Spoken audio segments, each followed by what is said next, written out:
Today belonged to all of us, America, a time to show our flag and play the music that stirs the emotions of a free people. Coronado's parade is an intimate event where you get a close look at the action. There was laughter and a few tears. There were amusing moments. My favorite was the sign on the car of 3 Coronado councilmen. I hope they run the city better than they spell. Councilmen? There aren't many things more traditional than a parade, especially on the 4th of July. And to close our look at Coronado's version, we're going to show you the time-honored habit of parade waving.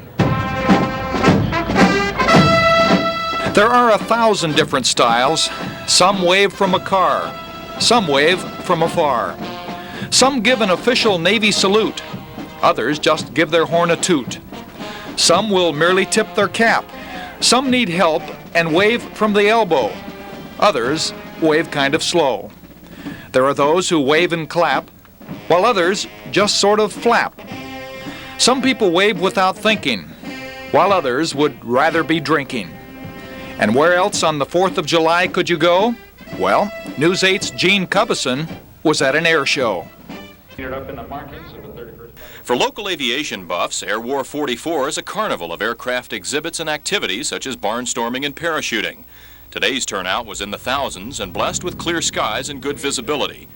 Guest of honor for the show, sponsored by the Combat Pilots Association, was Dorothea Moorfield, wife of hostage U.S. Consul General Richard Moorfield in Iran.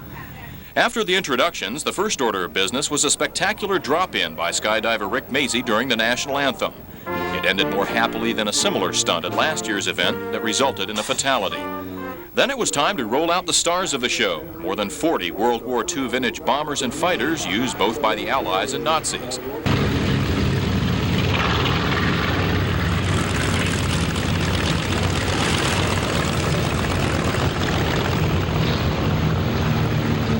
The scenario called for an Allied attack on an Italian island which at first was unopposed.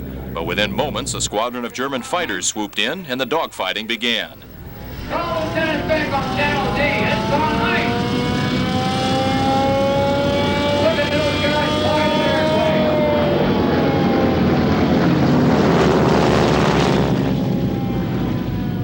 Nobody would have dreamed those guys would show up today. Where is Charlie? Bring him in, Charlie. Never jump out. Stay with him, Charlie. Get behind. Stay behind him. Don't let him go, Charlie. He's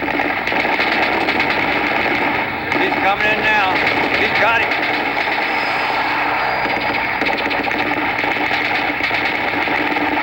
That takes care of the dreaded bonite. The skies were abuzz like a hornet's nest, but that was about it for the sound effects. Sponsors spent several $1,000s on pyrotechnics to simulate the landing of bombs, only to have them fizzle out. They hope for more success on that score tomorrow, but at least those watching today got the general idea. Gene Cubbison, News 8, Brownfield.